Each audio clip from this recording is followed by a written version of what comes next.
We got that dynamite. We got that dynamite. Find the perfect ride for you today with the New Year New Ride sales event at Guam Auto Spot. Get behind the wheel of the 2024 Outlander Sport starting at just $22,995 or only $156 per paycheck. Visit GuamAutospot.com or call 671-478-AUTO.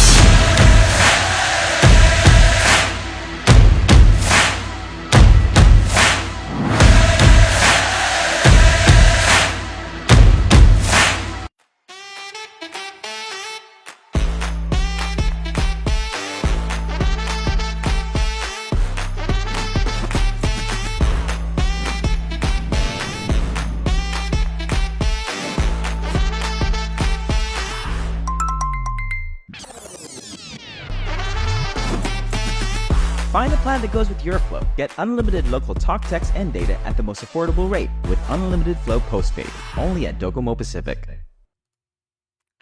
Try Wendy's deliciously indulgent mushroom bacon cheeseburger made with juicy beef, crispy apple with smoked bacon, savory roasted mushrooms, Munster cheese, and a creamy garlic spread, all in a soft toasted bun.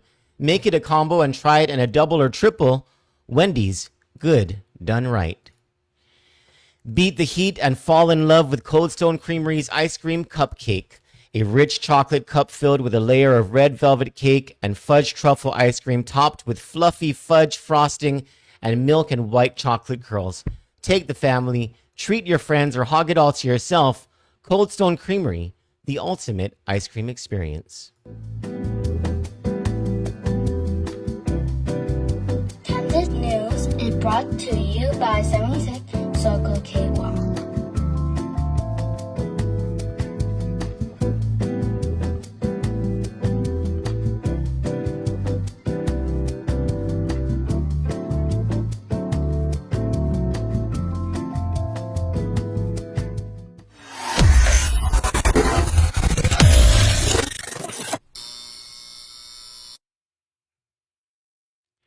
Good afternoon, my dear friends. It is 2:31 p.m.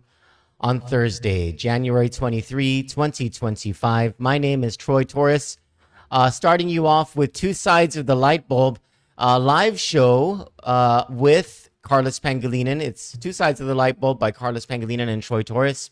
And featuring again former Guam Congressman Nicolas with the three of us to talk about medical problems in the island and taking a deeper dive from our last conversation based on, and I'm going to be the one throwing out the questions here, and then these guys can have this conversation with us. A discussion I had last night with a leading medical provider on this island. I don't have his permission to say his name, at least not for now. But we want to talk about this stuff. Welcome to the show, Carlos and Mike. Well, you guys can say hello.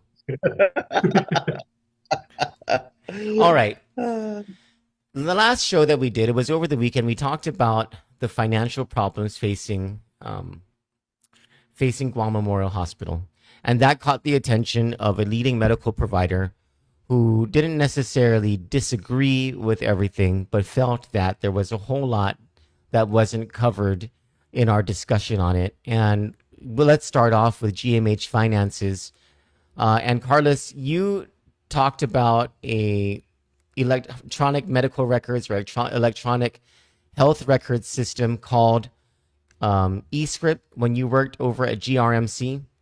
This medical provider also brought up eScript and said that over at GRMC, the reason that you're able to get your bill quickly once you are discharged is because their EHR or their EMR is connected to their billing system, and that at GMH, that's not the case, and that it would take either an investment of $30 to $40 million into a system that will, an EHR that will communicate with the billing system so that we're not losing out on billing, or for GMH to just tag along to the GRMC software, extend the software license over to GMH. He doesn't know how much that will cost, but because we didn't talk too much about that, why don't you explain, why don't both of you explain to our viewers whether that's a viable thing, whether that's a thing that's necessary, and what needs to happen, at least going into a new hospital? I think what you have to start off with when you think of an EHR system in a hospital. So it's like GRMC, I guess when I was working there, the program they used was called All Scripts. So the thing about medicine or medical services, there's like literally thousands of Recording in progress. different types of services that could be available. So, like let's say they're gonna do an operation on my arm, and there may be a certain place, there may be a certain type of procedure, there may be a certain positioning. So they have all of these services are going to be designated as a specific code, a medical code. That's where it gets so complicated. So, there are literally thousands of codes that could be used, which then you take that medical information, the doctor's notes, the lab results, the radiology reports, when they do the x-rays and stuff like that. Doctors write all of that stuff into the EHR, include the different service codes, and then those codes have to transfer to a bill. So that's why it gets so complicated, and that's why they use very sophisticated systems to do this. So he's right. I mean, it's like it costs, tens of millions of dollars to do properly. GMH, at least when I was working there, it's both paper and electronic record keeping. So that's one of the things that this doctor was saying is a big problem, is the manual input of the coding and the billing, and that's why you have so many mistakes on the billing side, and why you're missing out on a whole lot of billing opportunities, especially to the insurance companies. Well, yeah, that may be the case, and he's right to a degree. Sometimes it's just doctors taking their sweet time coding. It's also there's also a human element to it. Sometimes it's there are probably only like maybe 6, I don't know, only a few people that are certified coders working on the island, both at GRMC and GMH. So that in itself is a problem. Even if you have a good system, you still have to have competent staff to understand what the codes are and where they're supposed to go and properly inputting it. But the funny thing about it is we've known this problem for years, and we also know that it's going to cost a lot of money to deal with. The problem at GMH is that you can't really make those kinds of investments, right? When you're just barely being able to pay for supplies and services as you go along. So there's always it's a combination of inefficiencies that kind of result from the inefficiencies themselves. It's like, how can you generate enough to replace your system, have a better system that may help, right? But we've never been in a situation where they had that money to just buy a new system, So upwards of 30, 40 million. There was one company, I think it's called Cerner, that did the lab EHR. So there's like parts of GMH's system that are somewhat modern, but then there's it's kind of like a hodgepodge of things. Like one part is old, the other is not. They may have a good lab system, they may have a good radiology system, for example, but they may not have good record keeping for, let's say, the ER, for example. So, so we run a company, right? We run Kandit Inc. And if there was something in our system that was preventing us from Troy, just to, making. real quick, you're echoing pretty badly, at least Yeah, on so my it's not end. Are you it's not coming off as an echo in the live stream. I checked it. Yeah, it's just coming off as long as an they're echo okay? for us. Yeah. So yeah, but thank you, thanks, Mike. So with Candid, for example, if there was a part of our system or our process that was preventing us from breaking even, causing us to go into debt, it would be such a priority to fix that part of the system. So, Mike, considering that the fix to at least part of the financial woe over at GMH is an investment into a communicative EHR and billing system. Where should GovGuam start, and how long ago should GovGuam have started, and where would the money come from to invest in that 30 to 40 million dollars, or otherwise the extension of that license from GRMC over to GMH? And I'll tell you, as a business owner, I would first want to get whatever that discounted rate would be by doing the extended license from GRMC. I would at least explore that option. Your thoughts? Definitely something to look at. There's a lot of things to look at, but I think that as we look at the different things, it's important to understand that the fundamental solution of getting the finances right, I think, is a no-brainer. You know, you're not going to fix your financial problems if you're not able to bill properly and receive the revenues that you're supposed to receive from the services you're providing.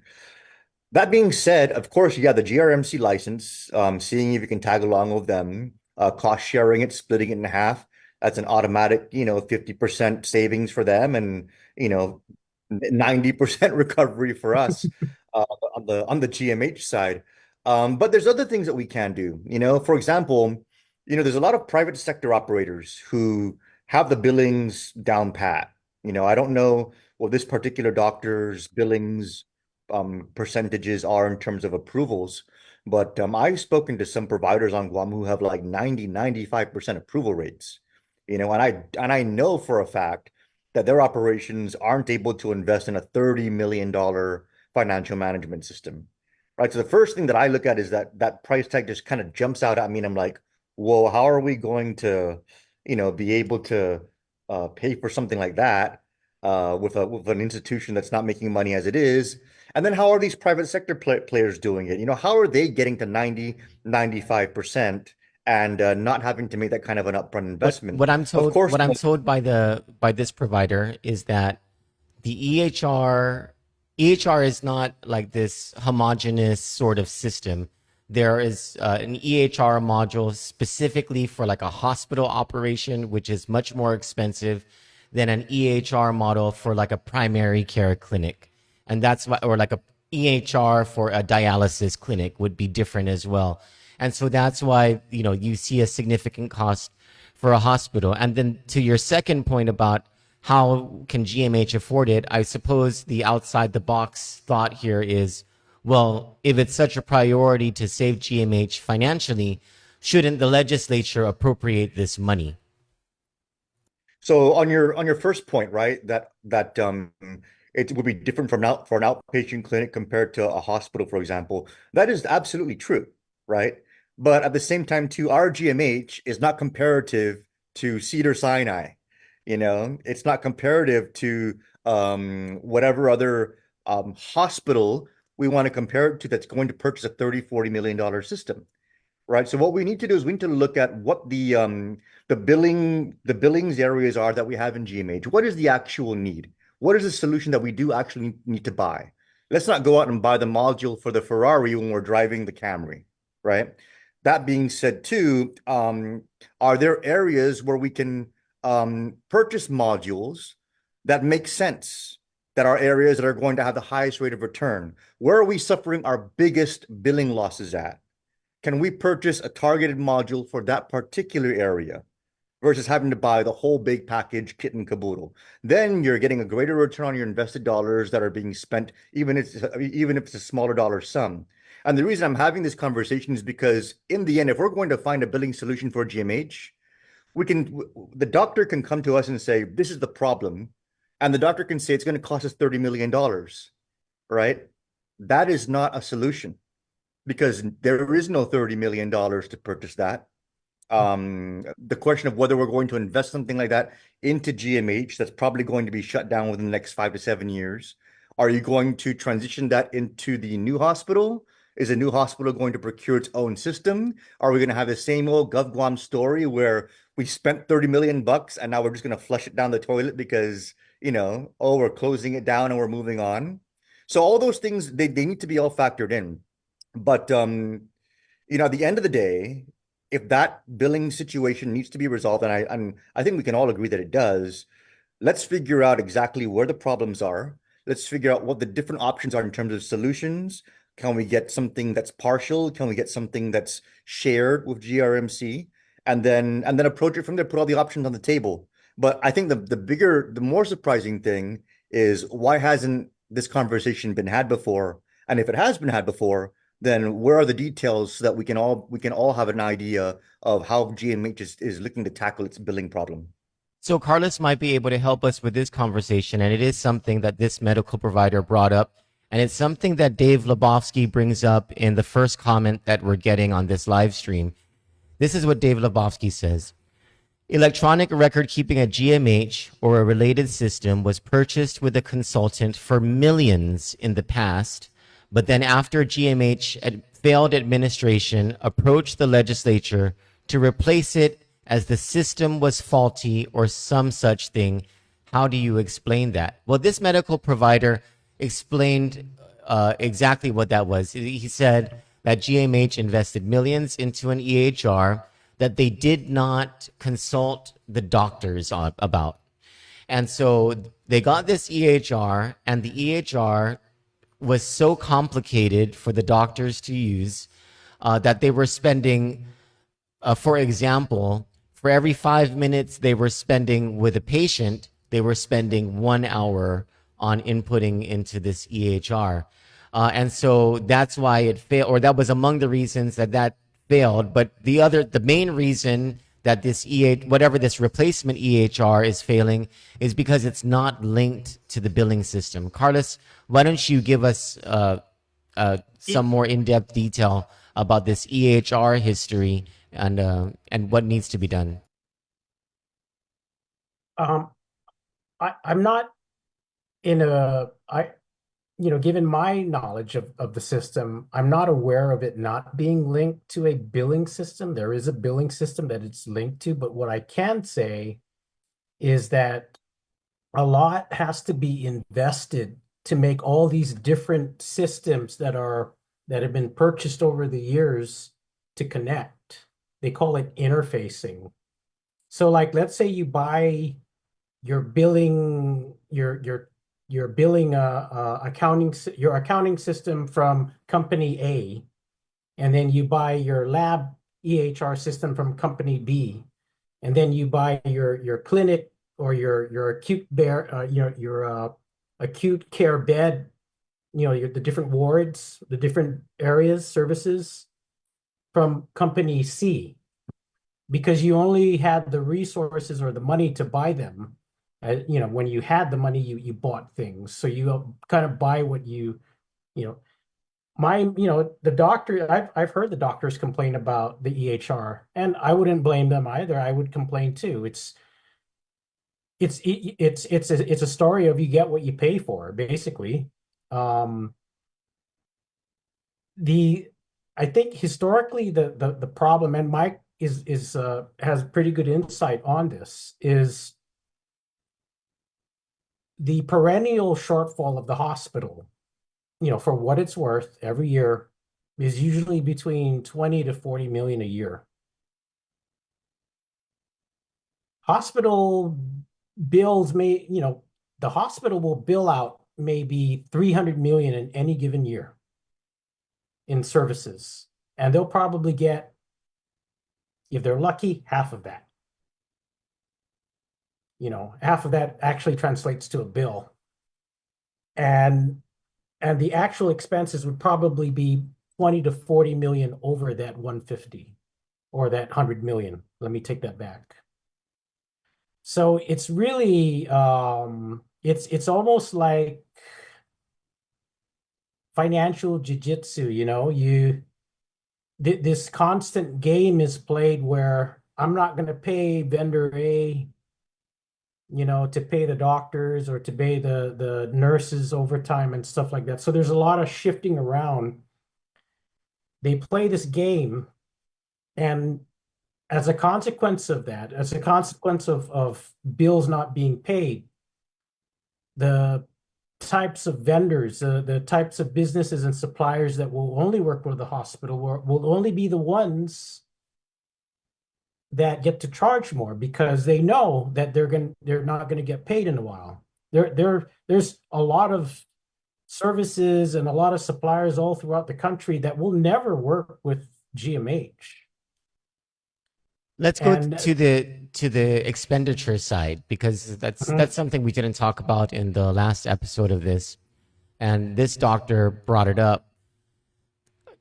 Are the people of Guam and is GMH ready if GMH engages in a public-private partnership for the management of GMH?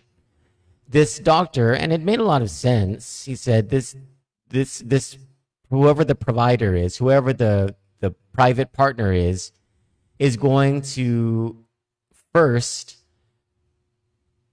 reduce expenses by implementing efficiencies.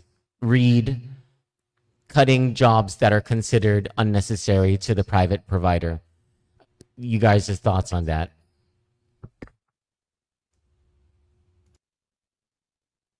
well, Isn't that how it's normally done?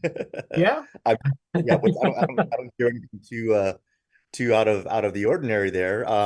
It would be interesting to just, I mean, to observe if that were to take place, it would be interesting to observe where they identify, those areas of excess, and then it would be interesting, although I doubt it would ever happen, but it would be interesting to have an oversight hearing called and you know, question the former management or why was this why did this bloat how is this bloat how did it come about and then someone do a calculation on how much it costed over all those years so we can learn from those lessons because those are the kind of things where it's government and everyone kind of assumes that government is going to have greater inefficiencies and a more higher cost basis because of it. But if a private provider comes in and is able to realize those kind of efficiencies to the point where GMH becomes no longer is a going concern, then we're talking about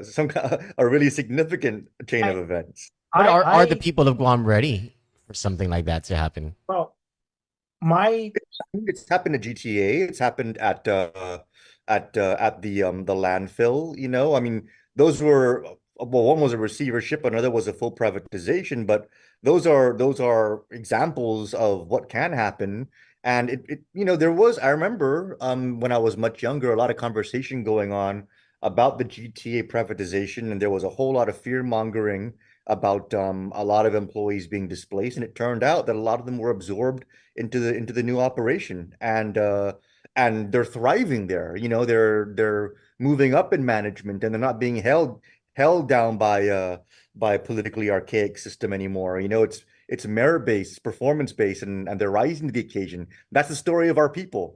So um would you be afraid of a private management causing efficiency? Perhaps, but I think that there'd be a lot of excellent workers there who'd be so happy to be re-energized by the efficiency, and that's something that we discount. But really, when you have an employee base that has a management structure in place that rewards their performance, that isn't just merit based or civil service protected, but actually advances you because you're capable.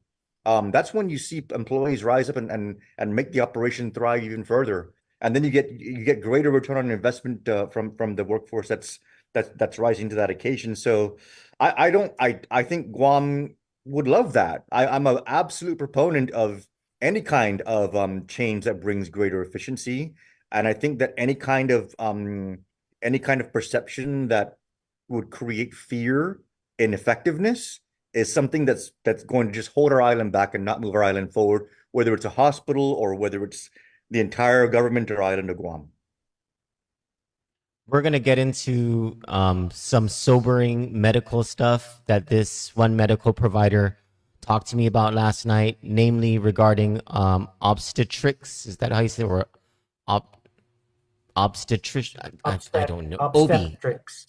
OBGYN. OBGYN stuff and oncology. We're going to talk about that in the second half of this. But before we get to that, I want to close off with another financial thing. I want to close off the financial part with a discussion about Medicare and Medicaid. And let's bifurcate Medicare from Medicaid. So what this provider told me was that the private providers, the clinics, the dialysis centers, GRMC, they love Medicare because they're going to get reimbursed at the ideal rates, and the federal government is very quick to pay. Like, as long as you turn in clean claims, as long as you're in good standing with CMS. And so that's why the private providers love Medicare. Now, the problem with GMH, and Carlos, you pointed this out the last time, was that the cap, because of where we're stuck with the TEFRA rebasing back in 2014, 2015, is at, what is it, $1,200 a day per patient? I think right now it's $1,600. Oh, $1,600 a day, and the average cost is $2,400 a day. Yeah, the average cost tonight at the hospital would be about at least $2,200 to $2,400 a night. And so, already right off the bat, one of the most significant sources of revenue or potential revenue for GMH is discounted by 1/3 already.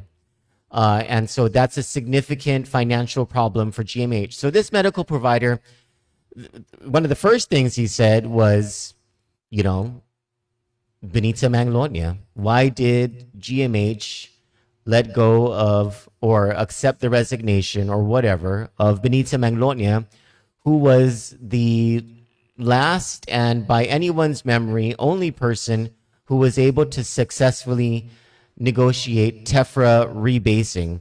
And this medical provider also added that this is not such an impossible task, considering that even the CNMIs, even Saipan's hospital, their Medicare reimbursement rate is much higher than ours, and GRMC's is at the regular level. Go ahead, Carlos. CNMI has a very different situation than GMH. They're designated a critical access hospital because of their size, and they actually have provisions in the federal law that allow them to get full cost reimbursement. So they don't get the $1,600; they actually get 100% of whatever their cost is. But yeah, he's right. In some sense, I was working at the hospital when Benita was there. There was a lot of effort put in over many years, I would say, toward rebasing. The thing about rebasing is that you have to have a period over several years to explain why you rebase. So I think that was around maybe 2018 is when the rebase took place. It went from $1,200 to $1,800 a night. They should be, it's been more than 5 years, 19, 20, 22, yeah, over 5 years now. So it would behoove, I guess, the hospital to have taken at least some steps toward doing the work needed to update the rates. I'm sorry, can you repeat that? Did you say it's something that happens, TEFRA rebasing happens every 7 years? You cannot rebase every year? No, in getting the rebasing last time, we took 5 years of data of the hospital. Oh, that was a reconciliation of 5 years of data. That was making sure that the cost reports from GMH were accurate Yeah. to the satisfaction of CMS. Yeah, So what this doctor said was that GMH over the past few years has not been able to submit clean cost reports to CMS, which is the reason that we don't have rebasing. I wouldn't believe, I don't believe that, because if they weren't submitting cost reports on time or not submitting cost reports at all, Medicaid would not be reimbursing them, because Medicaid would have required that their cost reports to be submitted. There's a couple ways you could. A cost report for a hospital is like a tax return. You know, they take all your revenue from the year and they take all your expenses from the year. There's some things that you can take credit for and stuff like that. So basically that cost report links to what CMS will ultimately say, this is how much they're going to pay you per patient day. They take your total cost and divide it by total number of patient days, $1,600. However, because of the way federal law is written, the growth of how much that amount can go up has a discount rate each year. It can only go up by a certain percentage. So what happens over time is that the older the hospital gets, the wider the cost versus the reimbursement rate gets. And then that's why you have this situation of $2,400 in cost versus $1,600, and you may rebase and you may close that gap a little. But as long as TEFRA law is going to be applied, at some point, you're going to be back to that situation where you're going to be asking for it. So I don't think that the hospital doesn't submit, has been having issues submitting cost reports. What I do think might be happening could be just really a matter of, when you ask CMS consideration for these things, they're gonna ask you things like, okay, is your morbidity going up? Is your acute care going up? Is there more services that you have to provide? Is your population getting bigger? Those are the kinds of things that they call them exceptions to the rule. So if there is an exception, then there might be consideration for an amount to give out. So it's almost like at the end of, after you file, you get a refund. And based on how you respond in your tax return, if you give a whole bunch of reasons to get better, how should I say, more deductions and stuff like that, you'll get it. And then over time, a discussion can be had over the actual base rate. So it's it gets a little complicated, but bottom line, the way GMH gets paid is based on a cost reimbursement basis, but limited over time. Feds will tell GMH, the growth in how much I give you can only go up by a certain percent. So even if your cost goes up 10% in 1 year, you may only be getting 2% more in reimbursement. You two need to consult for the Legislative Health Committee so that they can understand these. I mean, this is a complicated thing. Yeah, and the thing about it also is a clinic, the way a clinic gets paid is very different. Number one, a clinic, even the biggest clinics on Guam, probably, what they usually bill are for the doctor's hours or the doctor's procedures, like a consult, a visit, or a recurring visit. So the coding is a lot simpler. And the amounts that they reimburse is also different. When you go to a clinic, you don't go there to stay there overnight. You go there for a specific service, you walk in, you get the service, and then you walk out. Usually, and these are usually called outpatient services. And outpatient services under Medicare is usually based on a percentage or a rate that's already determined, and it's usually closer to the actual costs than, let's say, a hospital night stay at at GMH or even at GRMC.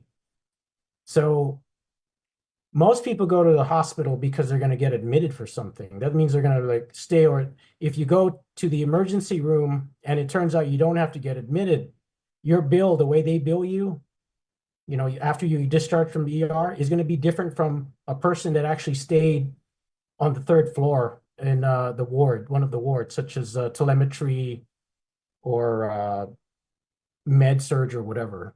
So it's very different types of it's a two very different regimes of reimbursement. One is a lot higher than the other, that's for sure. Outpatient usually pays on average 75% for hospitals.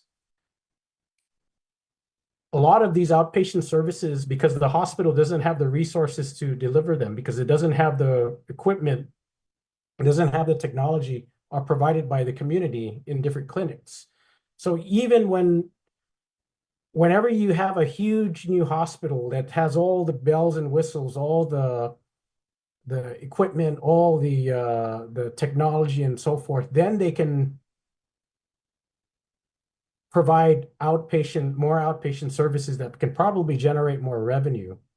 But you see, there's a catch, and this is why it's a very sensitive issue to the doctors, because the doctors in Guam have invested their own financial resources to cover the slack, to cover the things that the hospitals have not been providing. You know, you have like radiology. You don't have MRIs in GMH, but you might have an MRI in a radiology clinic. Normally, an MRI is in a hospital.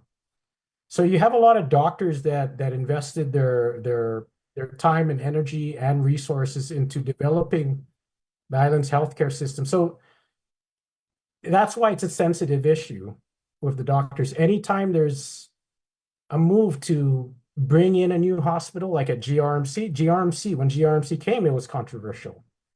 When they wanted to get a tax credit, it was controversial, because there's a lot of money that changes hands. There's a lot of it's a business, and it's a big money making business if you really think about it. Let's move on to what this doctor told me is the most critical issue facing medical care on the island. An issue that is even more critical than the need to replace GMH. And this doctor said it is access to medical care.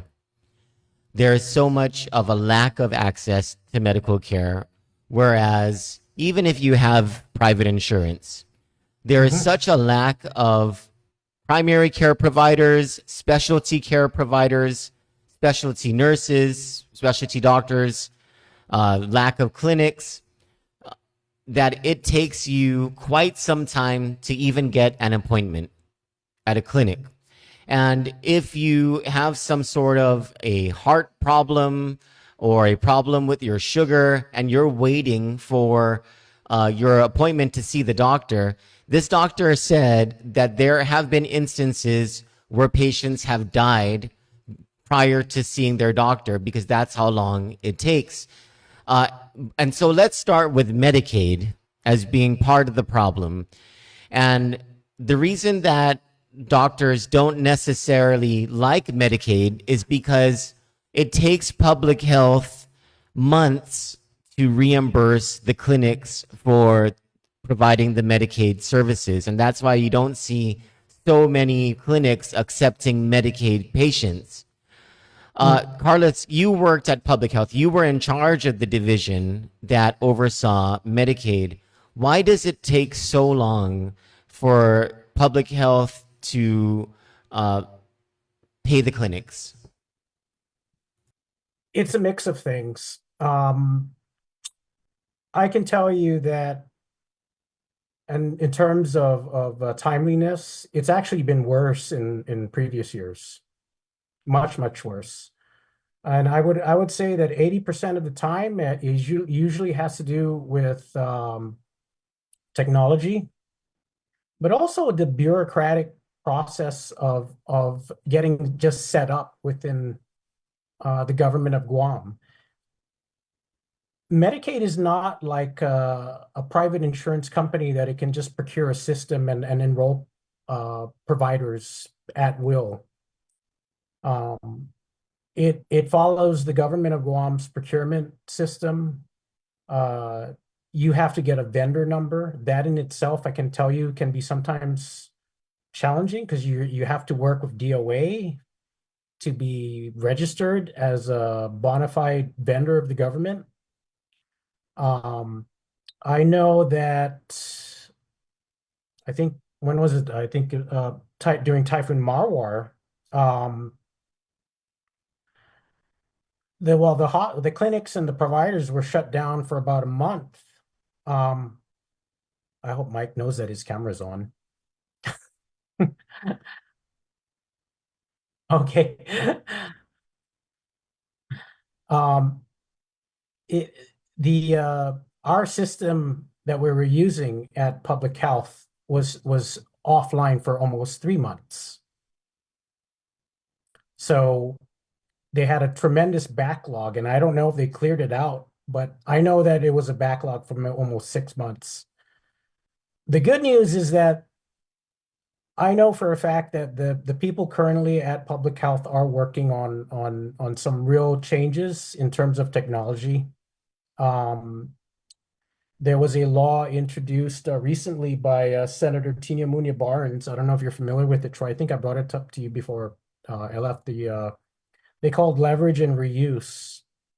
Now authorize the Department of Public Health to piggyback. And, we were talking about how it is that GMH can piggyback off GRMC's EHR system.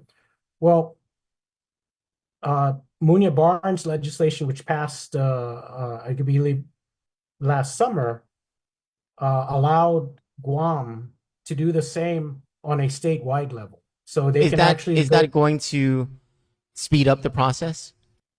Well, it would help get the best providers.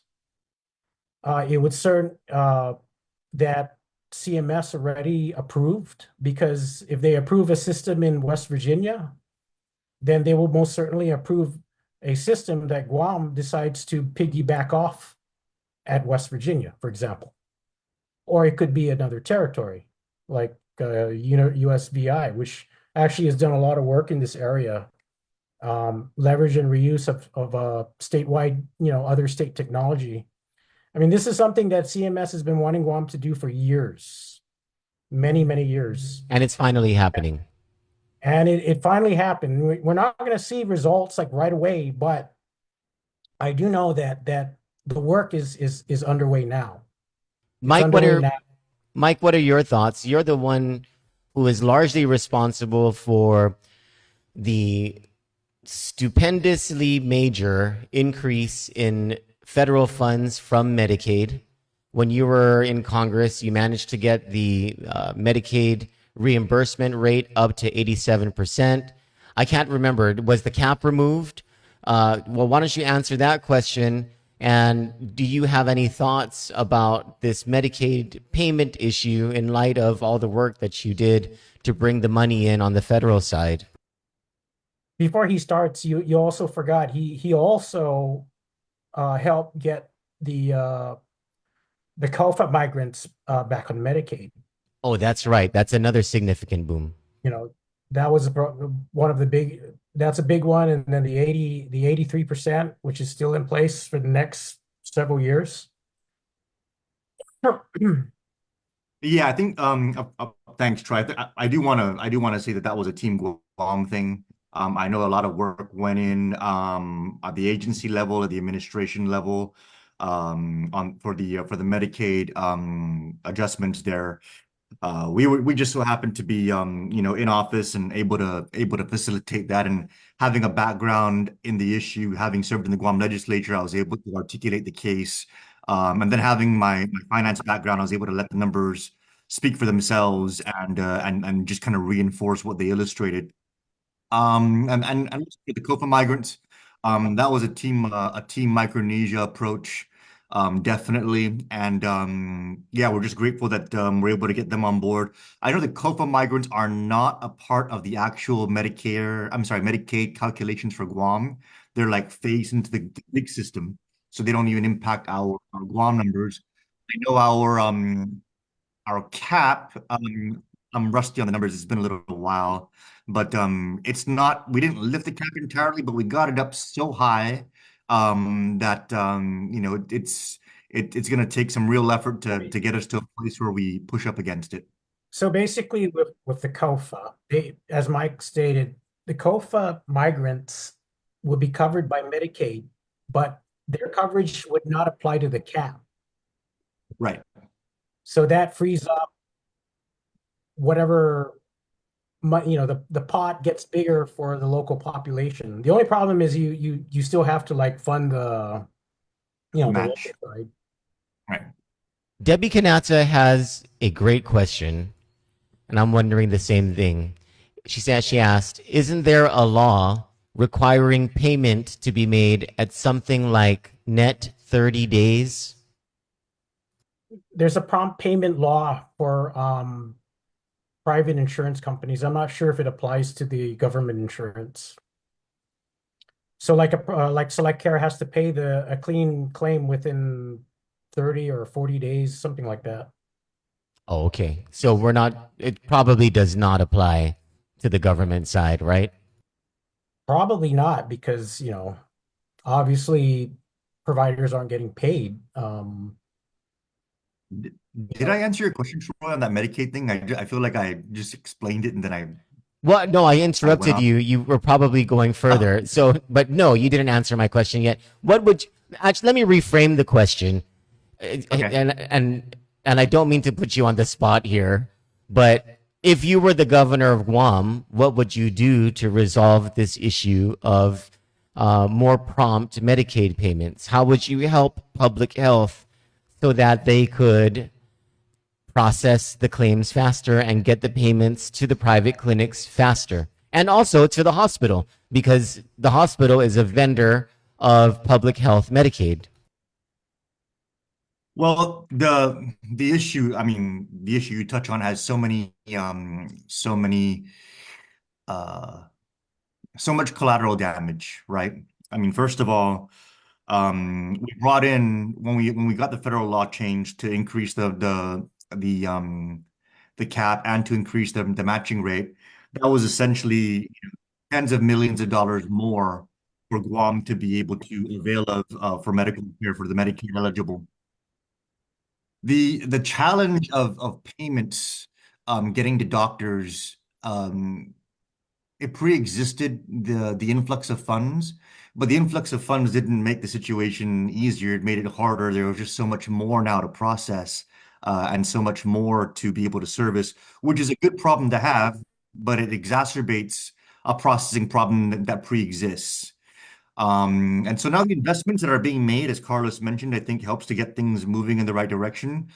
One of the things I always said I would do, if I was in any position to be able to speed things up, whether it's public health, whether it's rev and tax, is we were going to actually do an embedded administration type of approach, where the office of the governor was actually going to be temporarily at DRT for the next 30 to 90 days, and then at public health for the next 30 to 90 days, actually being in the operation, observing where the bottlenecks are.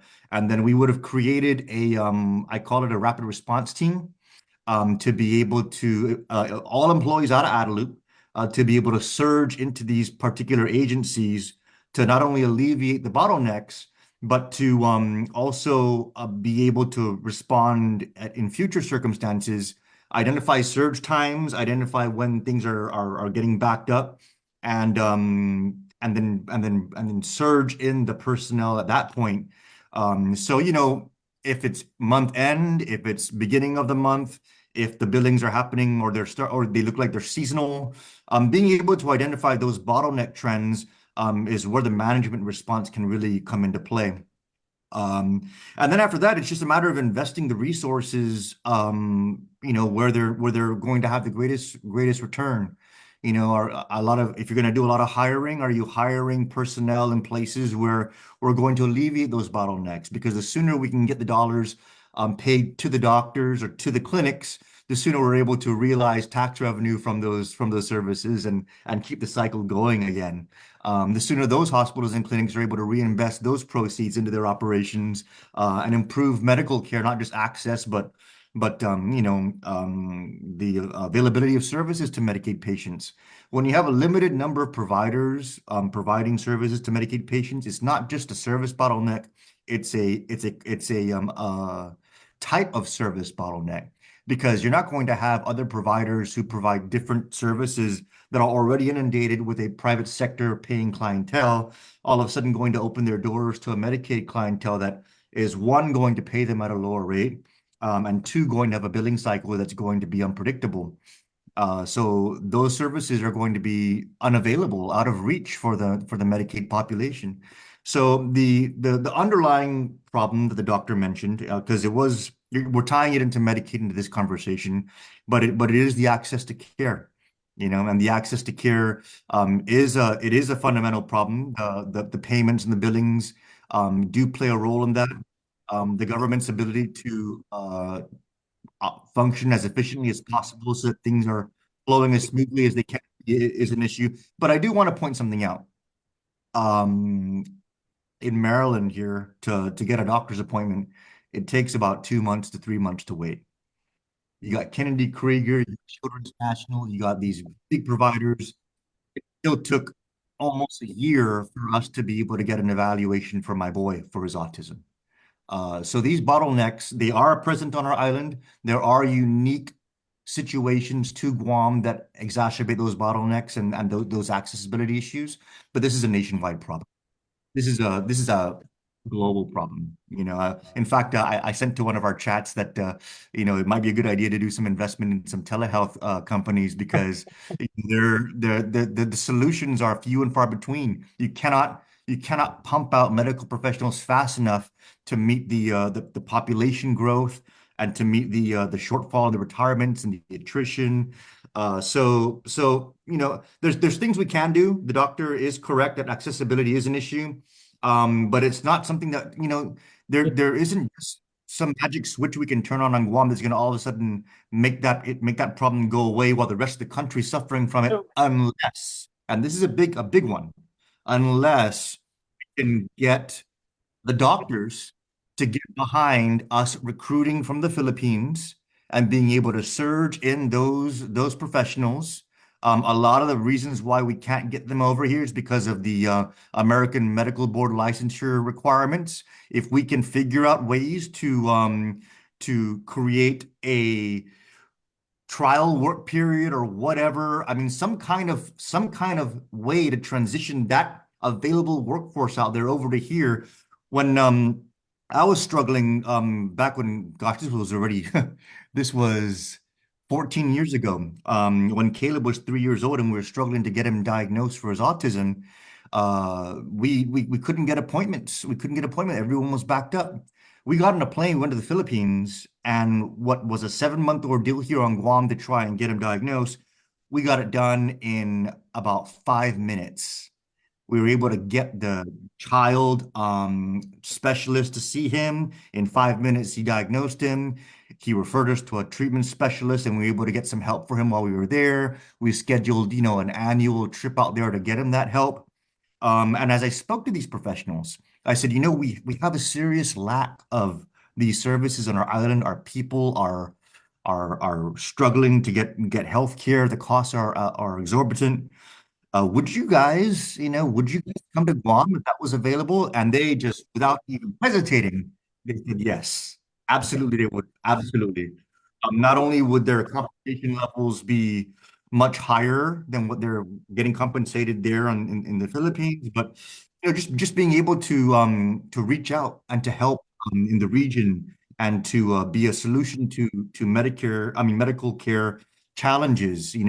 If accessibility is the problem and personnel and providers is the solution, it's there.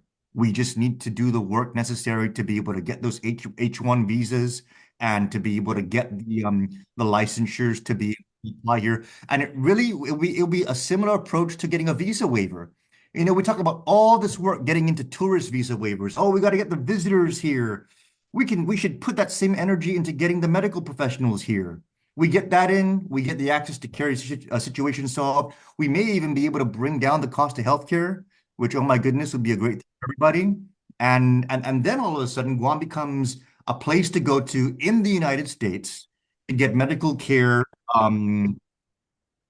If there's accessibility issues anywhere else in the country, you know, then Medicare will be able to apply, and you can fly in from wherever and get the help that you need because you don't want to wait 2 months for your appointment, or you don't want to wait 9 months to get your kid diagnosed. You know, we can do this. Accessibility is the problem, but let's really talk about what the solutions are. I want to bring up the two most critical access to care problems that this doctor told me about. This is going to be a very sobering part of this conversation. I have not myself verified this information, so just note that this conversation is fluid and it's based on what this very knowledgeable, reputable, and credible doctor told me. One, well, the two issues are OBGYN or OB. He called it OB. He didn't say OBGYN. He just said OB, obstetrics or whatever that's called. Obstetrics. What do you call it? Prenatal care, birth of the children, postpartum care, and also care for women related to their female parts, right? You can't forget that. Mm-hmm. And then the second critical issue that's coming up on this island is oncology. And so on the first issue, according to this doctor, there is an OB crisis, not just in the lack of OB services on Guam, but in the lack of certified, I guess, board certified and certified to do a whole bunch of different things involving OB. Apparently, and according to this doctor, the only certified OB on this island who is able to take care of the full gamut of needs of maternal health and female reproductive health is Dr. Shea. And Dr. Shea is already at the hilt of the number of the patients that he can see. And because of a whole bunch of different reasons, including who is able to provide services at GMH, when you present yourself to the hospital to give birth, the OB who helps you to give birth is not necessarily going to be the OB that you saw throughout your pregnancy, if you even saw an OB throughout your pregnancy. And then following the birth, you know, is a whole other list of problems involving who your OB is, where your OB is allowed to practice, whether you're able to see your OB within time. And so what this has apparently, according to this doctor, devolved into is recently there have been a string of deaths of unborn children or deaths at birth,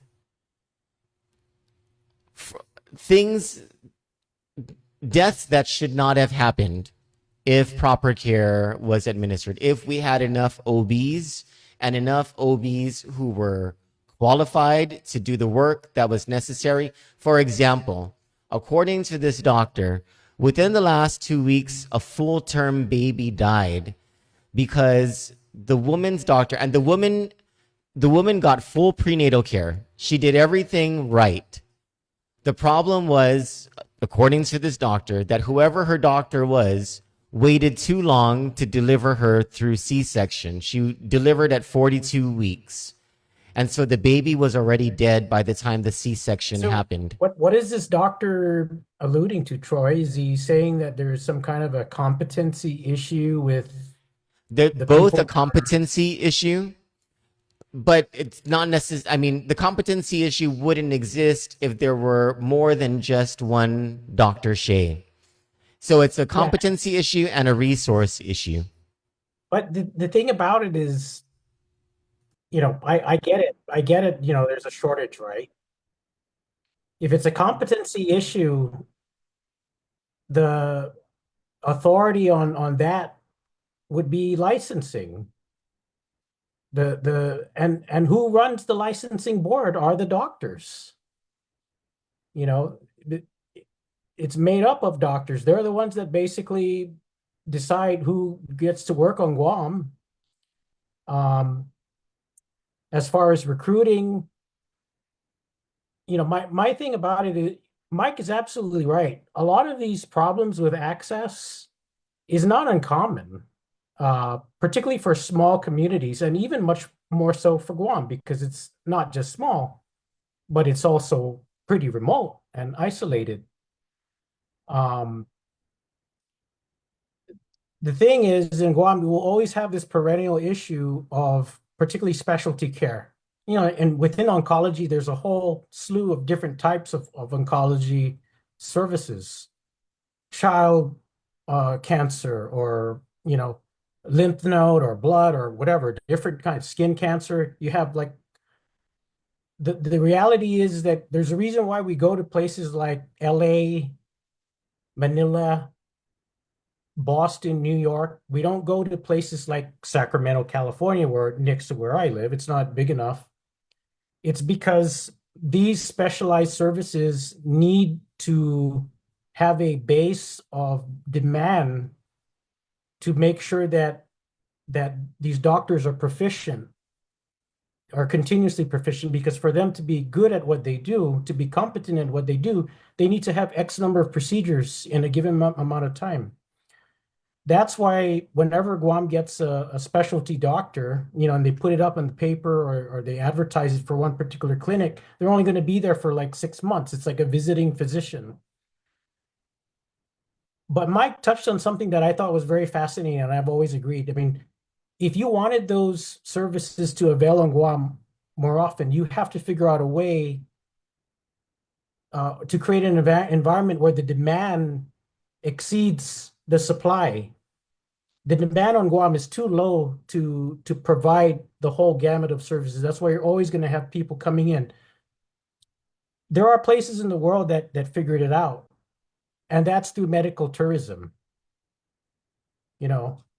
Manila gets all these people, these rich people from throughout the world to avail of services there. The one thing that Guam has, which is unique, is you have American-based medicine, which is supposed to be the leading in the world.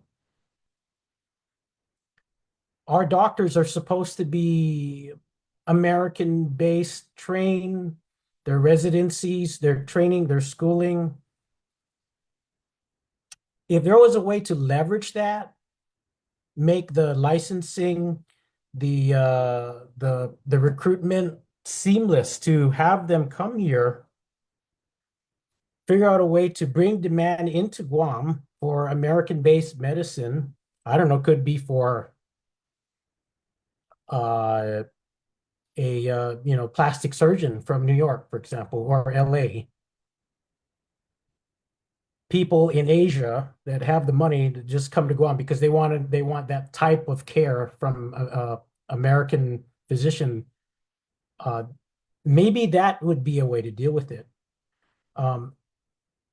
I don't know what it's going to take to convince doctors to work on Guam, but if you want more doctors on Guam, you have to have a base of patients to support whatever it is that they need to do. So if you want like oncologists, we need to have enough oncology patients to support that specific type of oncology. Before So- I move on to the upcoming crisis in oncology, Mike, do you have anything to say about this apparent OB crisis? I agree with what Carlos is saying, and it just kind of reinforces what I also mentioned earlier about recruiting foreign talent. and working that angle as well. And I wanted to kind of just reiterate on the point, a lot of these operations, the way they work is they'll have a doctor, right? The US licensed full, Dr. Shea doctor, you know, or in a clinic setting, you'll have a family practitioner doctor. I'm not quite sure how it works with OB. So I don't want to. I want to caveat what I'm about to say by saying I'm not sure if OB if the same practice applies to OB, but I do know that in a general practitioner setting, you can have the doctor, and then you can have uh, physician's assistants, and you can even have RNs, and the doctor oversees that operation, and those sub-licensees are pretty much the ones seeing the patients. And they're the ones taking care of the patient needs. One of the things that really just blew my mind, it came to my attention when I was running for office not too long ago. I was working out down at the gym at Hilton, and I ran into these two twins. They used to be students of my wife Kathy, and I said, "Hey, what are you two doing now?" And they said, "Oh, we're physician's assistants." I'm like, "Oh, wow, my my cousin's wife, she's a physician's assistant out of New York. Like, yeah, we went to New York too. It's really big up there. Apparently in New York, the way they do it is they have all these doctors, right? They only have so many, but they have an army of physician's assistants, an army of PAs. And they're the ones that are doing all the handling of the patients all the way up to the level where if it needs the doctor, then they flip that switch. But most of the, 90% of it's being handled at the PA level. And I said, okay, wow, so you're coming back to Guam? That's so amazing. We don't have too many PAs here. And they said, yeah, but we don't know if we're going to stay. And I said, why? And they said, because we're having the hardest time being able to get hired as a physician's assistant here. And I was shocked. I was shocked. And when I did some basic inquiries, and I wasn't able to delve too deeply into it, but there's something wrong with our system in terms of being able to hire physicians assistants, just hiring physicians assistants here on Guam. I know that they tried several different avenues. They may have ended up somewhere. I hope that they did. But if we're having an accessibility problem, we need to remove these barriers. We need to make PAs, we need to welcome all of them over here if they want to come out here. We need to have programs in our school or scholarships to be able to go out and get that and come back here. You don't need to give a full-fledged, Dr. White Coat, scholarship if you can give a PA scholarship and it helps to meet the need. And then we can go back and look at also the international solution of the H-1B visas. Because if a PA, and that's how I tie it all together, Troy, if a physician's assistant can work under a doctor in New York and help to fill their medical gaps out there with that, if we don't have the PAs here, I mean, isn't it arguable that an MD from the Philippines should probably be qualified as a PA level here on Guam? And certainly, can't we create some kind of matriculation where if you are MD licensed from International University XYZ, it's the equivalent of having a PA at University ABC here in the United States? And then by developing that matriculation, then we can say, okay, well, our operation is US licensed to an equivalent, and our medical professionals are operating at this level of equivalency. And then all of a sudden, we're not bringing in an MD from the Philippines to do MD work here on Guam and saying, oh, but he didn't graduate from a US institution. If you matriculate it and then you say, okay, well, he's at a PA level, he's able to do PA work, he needs to be supervised by a doc that's American board certified. Those are all solutions.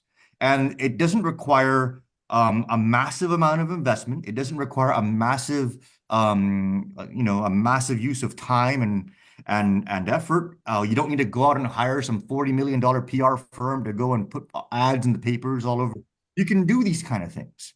The problem is, as we have these conversations, and the reason why I love being on this, guys, and thank you so much again for having me, is when we say it, we put it out there into the universe like this. And when people hear it, no one can say they didn't know. Yeah. No one can say, oh, I didn't know that we could do that. Yeah, we're talking about it now. You probably can do this. Let's look into it. Docs, if accessibility really is something that you want to solve, come to the table and let's all talk about how we can create some kind of international matriculation, how we can open the door to PAs, how we can, another thing too is if you have these doctors, right? Carlos, because you mentioned that they need a certain amount of practice in order to remain proficient, right? Every doctor eventually retired. What if we created a sunset type of employment atmosphere here, where you know what, you're gonna have your last 2 years as a practitioner, you're gonna just slow everything down and not practice as much. How about if we are your golden parachute? Come Yeah, to Guam. you could like come here to Guam and you spend half the year retired. Right, exactly. Exactly. Granted, we're not having somebody who's doing But 10,000 going back procedures to a year, the but Philippine doctor thing, it really isn't. There's a lot of doctors that work on Guam. They would go to school in the Philippines. They would go to like Santo Tomas or UP. They would get the medical degree. What they need to usually end up licensed and working on Guam or anywhere in the States is they need a U.S. residency.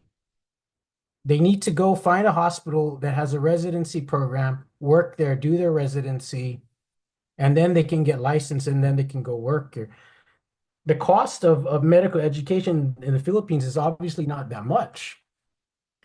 If Guam had if we had a teaching hospital, maybe if we had our own residency program here in Guam, do you guys know Dr. Edison Manaloto, the medical director up at mhm, GRMC? We had a great conversation again when I was running not too long ago, and he told me that he's working on starting up a residency program. So, Troy, mhm, maybe you can reach back out to him, see what the status is on that, because yeah. Carlos is right. That would really open things up. So, but like I said again, guys, I mean, just think fundamentally, small island, right? Small community. We have our own specific licensing requirements. We have our own specific rules of professional conduct. What is the difference between a doctor on Guam versus the CNMI? Should there be a difference? Should there be a difference on a doctor being licensed on Guam versus Hawaii? A lot of our doctors come from Hawaii anyways. So why do we put, when we talk about barriers, there may be barriers there too. What is it that inhibits, other than there's not enough work for me to do there, or there's not enough patients for me to cater to? What other barriers are there? Because I can tell you when GRME was setting up in 2015, it can take a year to get situated. And the funny thing is, I remember I won't tell you who this doctor was, because when I was there, I was asked to pick up one of them at the airport. And he lived on Guam a short while, but went to the States, got his medical degree and stuff like that. Specialist doctor, something we definitely needed on Guam. Wanted to come back to Guam, wanted to go work at GRMC, picked him up. And, young guy, probably in his early 30s. First thing he asked me, when am I getting paid? A lot of these guys, once they're done with their residency, they are broke. So, there's that element as well. And you have to put that, that's a factor, so what are we doing to entice people like that to work on Guam is the question. What is the GMH has had to do a lot of creative things to compensate its physicians. And, it's not exactly something that I think a lot of other organizations would be doing, but it's a necessity. And I think GRMC does the same thing too. You get a lot of doctors that get paid a bit more because it costs that much to get them to work there. Let's But talk yeah. about the upcoming crisis, according to this doctor who I talked to last night. Apparently, or according to this doctor, cancer patients have three options when it comes to oncology. A doctor over at FHP, an oncologist over at GRMC, and then an oncologist, the other oncologist, Dr. Friedman. There's a problem, according to this doctor. According to this doctor, the FHP oncologist is full. It's not readily taking more patients. Dr. Friedman is very sick, according to this doctor. I need to check this out, but according to this doctor, Dr. Friedman's practice might be closing soon. And at GRMC, according to this doctor, that oncologist is no longer there. In his place is a physician's assistant, is a PA. And so there is a cancer doctor who specializes in radiation therapy.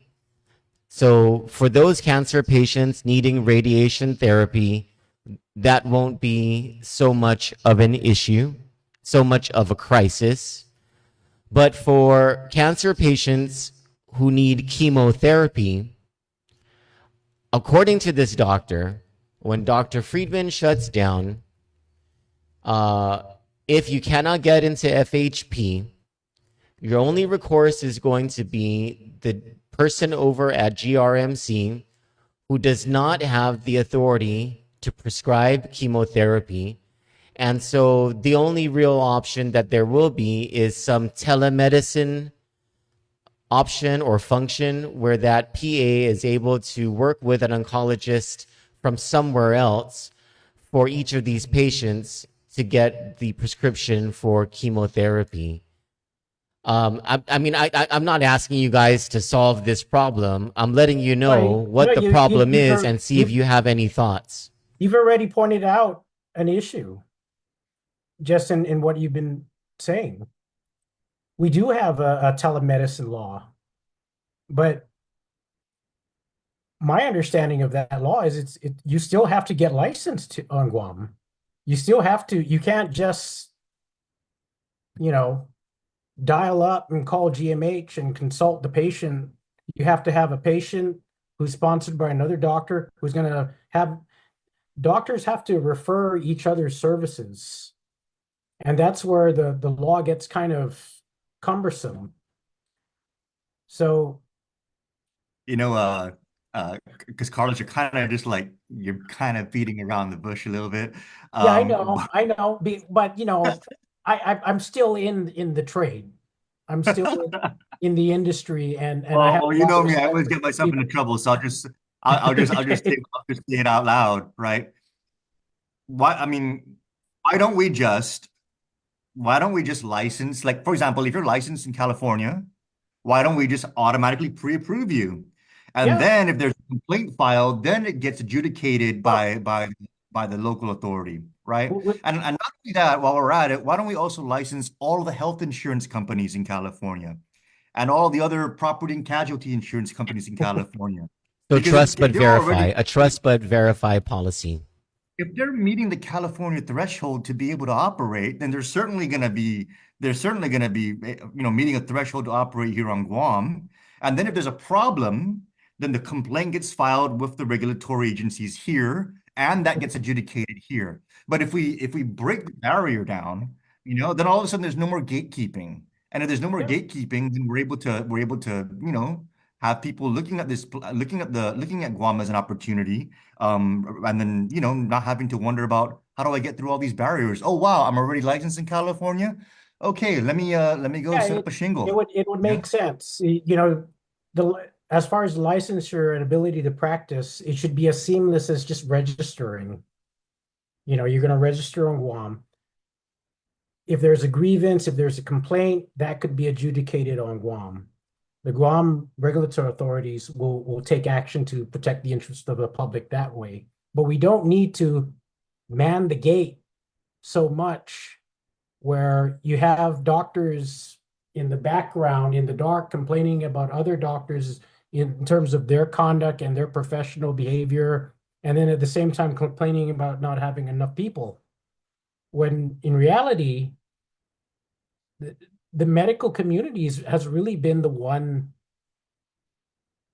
dialing the knob into how many physicians get to work on Guam. That's why I would always throw it back at them.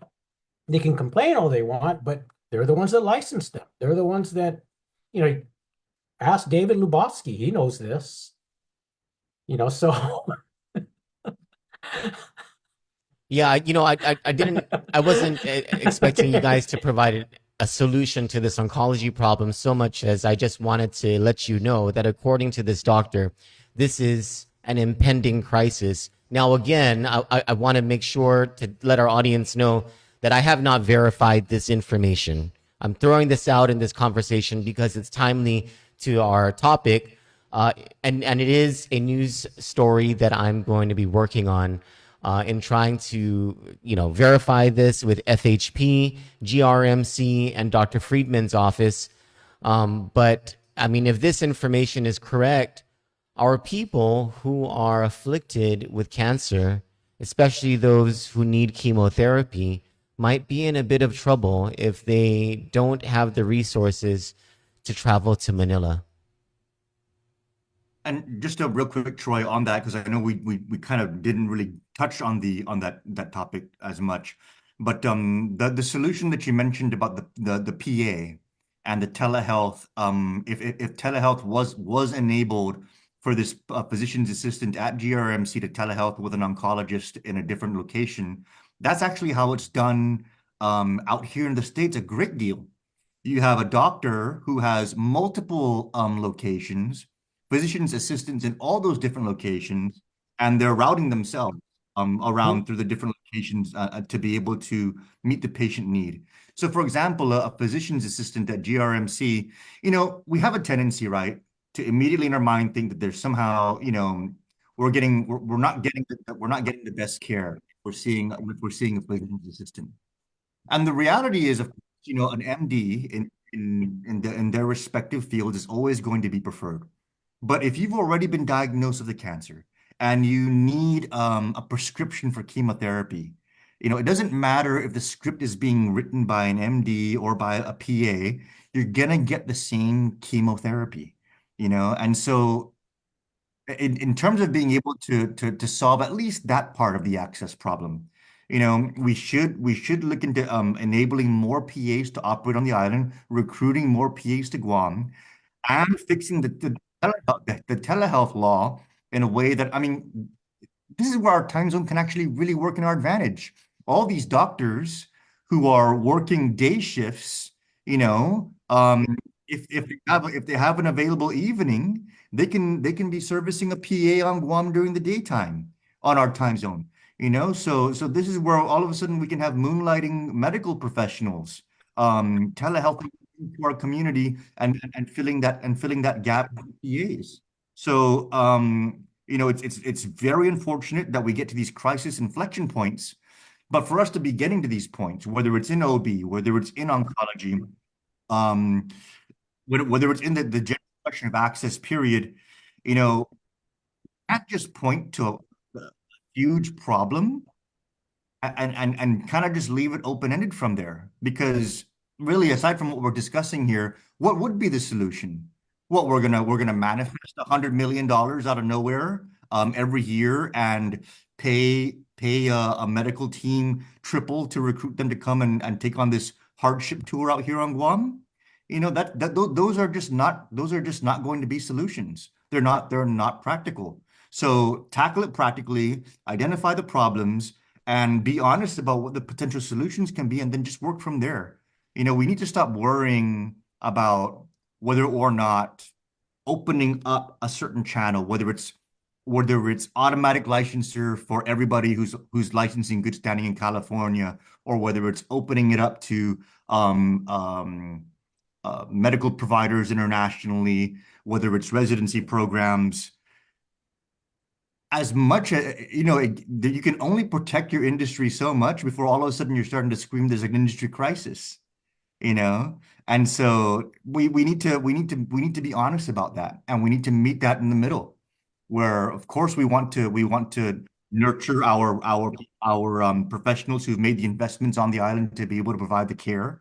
But when we get up to this point where we are all saying in unison that there's a crisis, then we need to be upfront about how these solutions can ameliorate that crisis, even if it means potential market share risk for the providers that are on the island. Gentlemen, this has again been another fruitful episode of Two Sides of the Light Bulb, where our audience gets to benefit from both of your super nerdiness and your smarts in all of these areas, especially in medical care and healthcare financing. I want to thank you so much for this newest episode of Two Sides of the Light Bulb. And we'll pick our topic for the next one. Well, Carlos or Mike, you pick the topic for the next one, and I'll just go with it. But thank you so much for joining us again.